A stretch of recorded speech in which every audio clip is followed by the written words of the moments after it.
Las empresas estatales no son la solución para la economía cubana. Cuba necesita una reforma económica más profunda.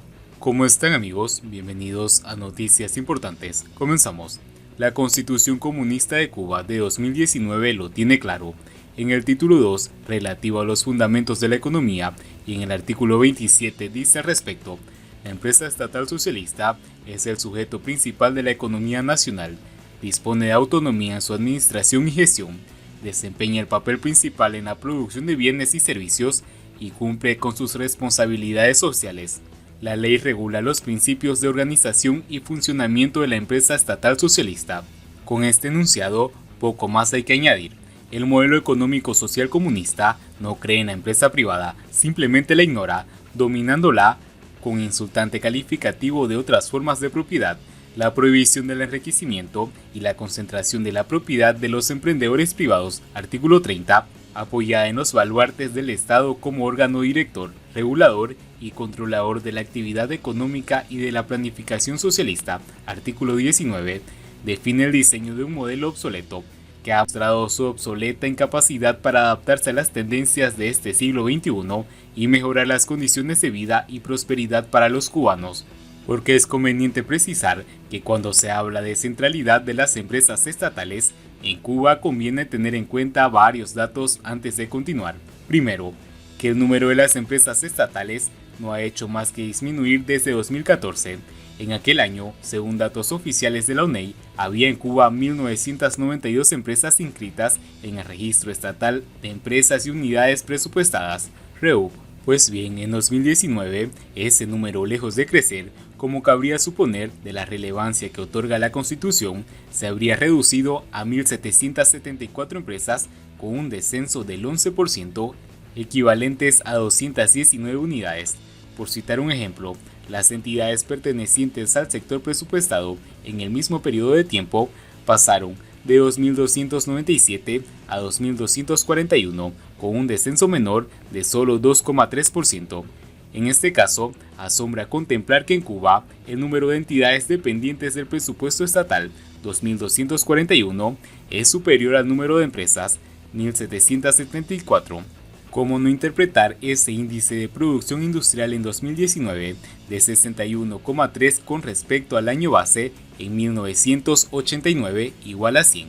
Un 40% menos de la producción industrial lleva detrás una importante eliminación de empresas, todas ellas estatales, y así con el resto de los sectores y actividades, récord difícil de observar en otros países y que condiciona la productividad global de la economía.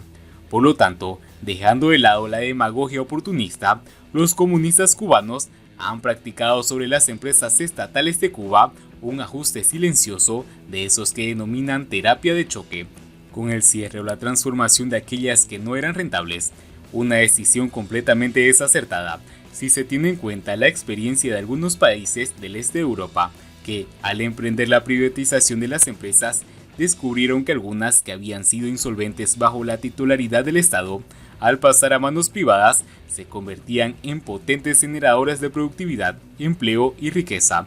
Los comunistas cubanos han dejado de lado la posibilidad y con su carga ideológica trasnochada, han preferido cerrar empresas, liquidar sus activos y centrifugar los trabajadores hacia los hostels y otras entidades del sector presupuestado, donde el subempleo es nota común.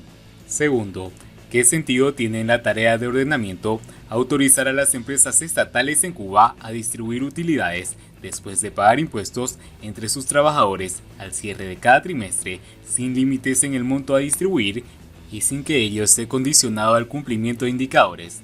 Evidentemente, para llegar a este paso, que es importante y al que no vamos a cuestionar su significado, antes hay que generar plusvalía, en términos marxistas, para que se entienda, y esto para muchas empresas resulta imposible por muchas razones. Los beneficios son débiles con controles de precios e injerencias continuas de los dirigentes comunistas locales, pero más difícil aún cuando el Estado practica sus periódicas exacciones no tributarias que arrasan con cualquier gestión ordenada de la cuenta de explotación, reteniendo divisas, incluso limitando las importaciones vitales para muchos procesos productivos.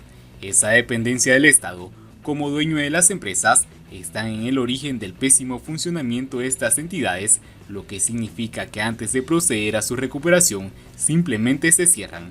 Murillo sabe muy bien en qué consiste este proceso, que arranca del perfeccionamiento empresarial creado precisamente por él. No se va a conseguir por el pago de pluses por utilidades a los trabajadores que las empresas estatales reaccionen, como pretenden las autoridades, porque para que se produzca esa reacción, lo primero que tienen que tener claro las empresas es qué hacer y a dónde dirigirse. La eliminación del CUC, el nuevo tipo de cambio, con una fuerte evaluación para las empresas de un 2400%, nunca antes vista en otros países, no van a servir para estimular la productividad o las exportaciones y un funcionamiento mejor organizado de las mismas.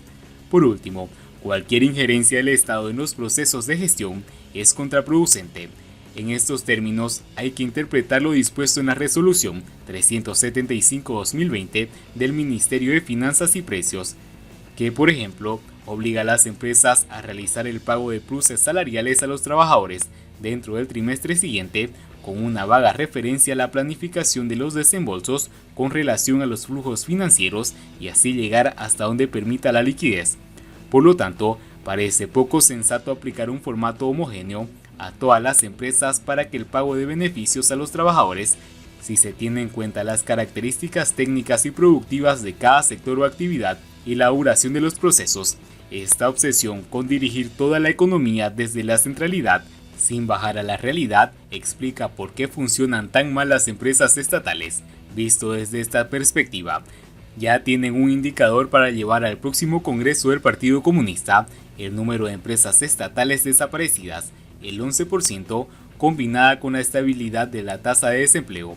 Cualquier analista de correlación entre esas dos variables se sorprendería, porque ni la economía funciona mejor en términos de eficiencia o productividad, ni aparecen nuevas actividades o sectores que generen puestos de trabajo, ni se adoptan medidas adecuadas para que ello sea posible.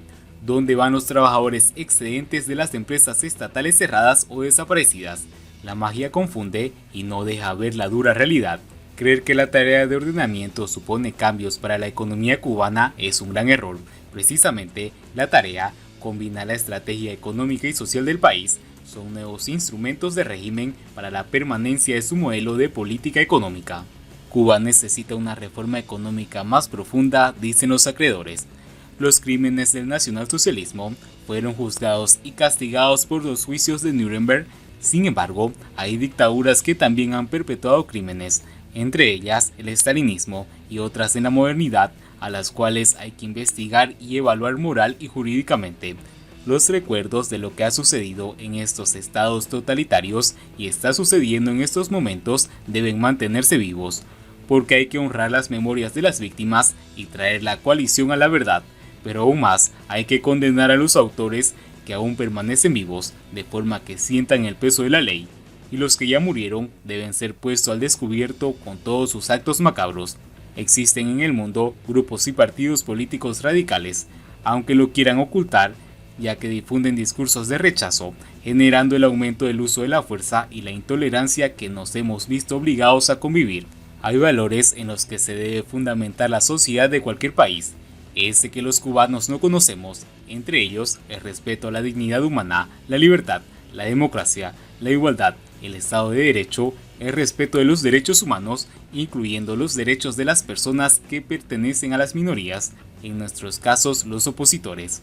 Por estos valores tiene que luchar el pueblo de Cuba, que ve pisoteado día a día su decoro, y por desgracia lo admite, con el degrado del control que ejerce el régimen sobre cada uno de los cubanos y sus familias. La generación más joven está capacitada, y así lo ha demostrado, para fomentar la resiliencia ante las amenazas que se ciernen contra los que durante años han estado en oposición a la dictadura y cuyas vidas, en estos difíciles momentos en que hay una grave situación política, social y económica del país, corren peligro, algo que nadie debe parecerle exagerado. Las generaciones anteriores pusieron algunos muertos. No sería mucho pedirles que se mantengan alerta al turbulento desastre que se aproxima al país, donde se conjugan toda una serie de factores gubernamentales y un creciente contagio de los ciudadanos con el virus chino. Los jóvenes pueden acelerar la protesta social, que se hace necesaria y la situación actual pide a gritos. El régimen cubano ha tenido durante estos 62 años de mal gobierno que apoyarse de manera constante en otros países de igual condición, pero la destrucción que ya existe en estos momentos en la isla es tal que se puede afirmar que no tiene retroceso. El pueblo tiene la última palabra. Y bien amigos, así vamos terminando las noticias importantes del día de hoy. Espero que las noticias hayan sido de su agrado y no olviden que nos ayudarían mucho compartiendo las noticias y así poder informar a muchas más personas de la verdadera realidad en Cuba. Muchas gracias por seguirnos, no olviden suscribirse, nos vemos en el siguiente informe.